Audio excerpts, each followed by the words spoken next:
which is equal to 1 plus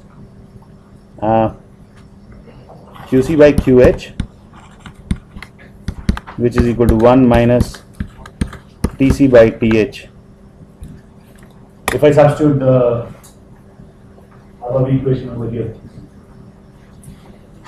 so it's always going to be less than 1. Yeah.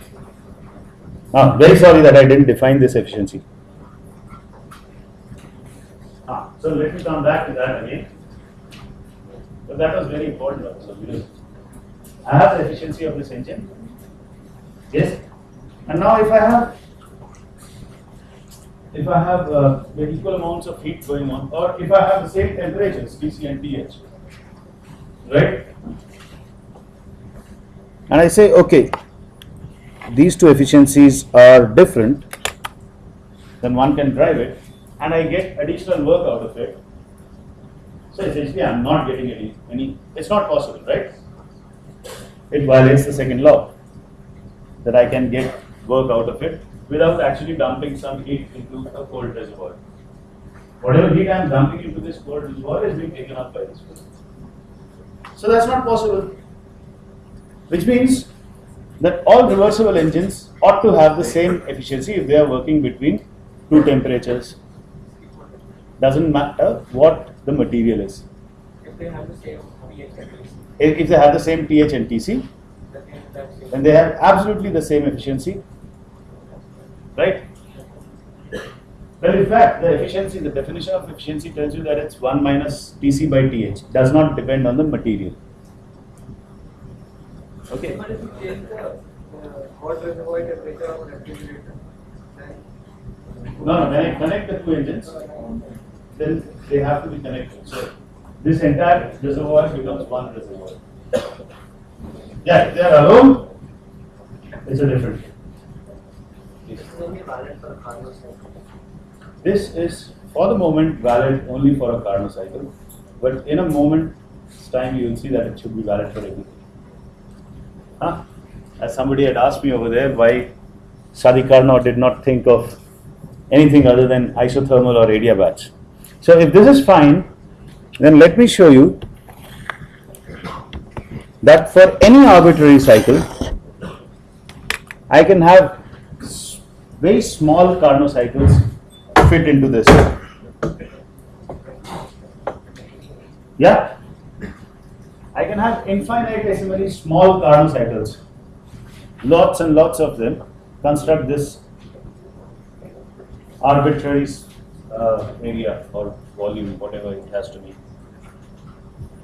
Area of this, yeah.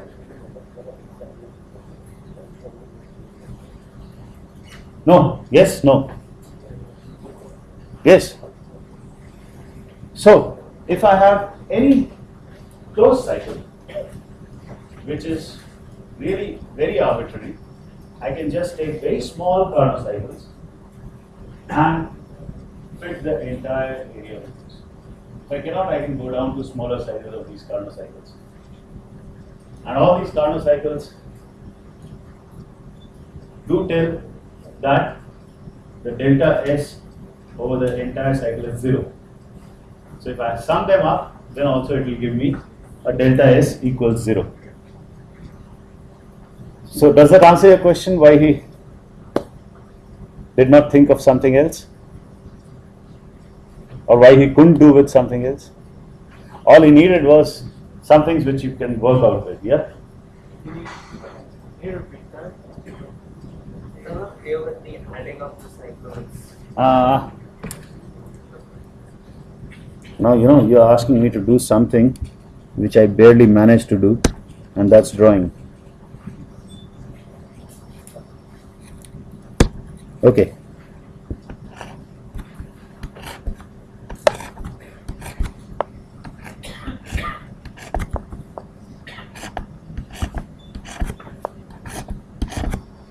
Would you be happy with that much, or do I have to cover the entire area? Huh? Now, I could take small Carnot cycles and fill up the entire area. I could make them very, very, very small so that it exactly fills up the complete perimeter of this. That's agreeable. mathematical interpretation of Oh, so each Carnot cycle has delta S equals 0. So add them all up for the delta S.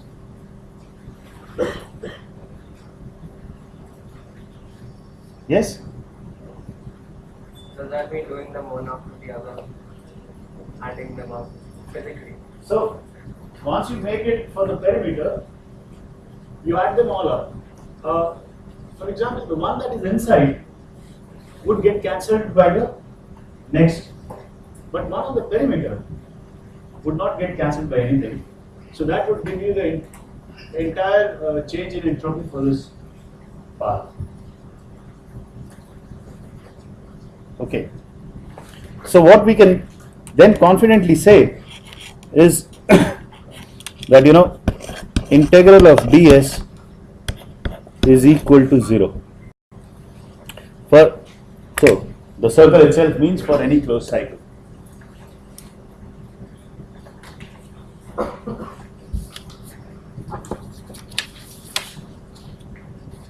Which brings us, yeah, please. Prove that the delta S over a cycle is 0. We could have used the delta S is equal to NCVL and d2 by d1 plus NRN and d2 by d2. No, now we have already come one step further than the ideal gas. Yes? I had already shown that it doesn't depend on the material, it only depends on the temperatures.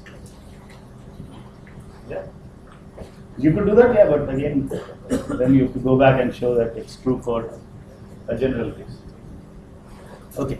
Now, the thing is that let's see a kind of proof for the second law, which is something very strange because the law cannot be proven. Yeah, that's what we learn. So this is called the Clausius inequality, which I am going to talk about. You know that the change in internal energy is equal to the change in heat plus the change in work, whatever the heat absorbed, emitted plus work done on the system by the system. But it's also equal, it's a state function. Yeah, the internal energy is a state function, so it doesn't matter how it has been reached, irreversibly or reversibly. So from one state to the other, if I go, then the heat absorbed plus the work done is essentially, the sum of this is essentially going to be the same, whether I do this reversibly or irreversibly. Doesn't matter. Yeah. Because u is a state function. So I could do a bit of manipulation, write dq minus dq reversible, which should be equal to dw minus dw reversible. No, sorry.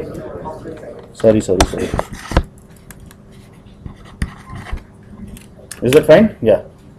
So dq reversible minus dq is equal to dw minus dw reversible. I want it that way because I know that the change in the work done for a reversible process, for an expansion, it's more negative. So I'll always get a positive quantity. This is less negative, this is more negative for expansion. For compression, this is more positive, this is less positive. So I'll always get a positive quantity. Well, in the case that, both of them are done reversibly, then it could be equal to 0, nothing more.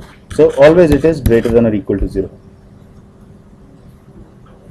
So which means that dq reversible minus dq is greater than or equal to 0. Or dq reversible is greater than dq, or dq reversible by t is greater than dq by t, greater than equal to, sorry, which implies that ds is greater than or equal to dq by t.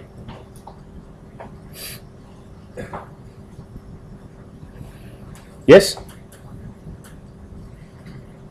This fellow is the Clausius inequality.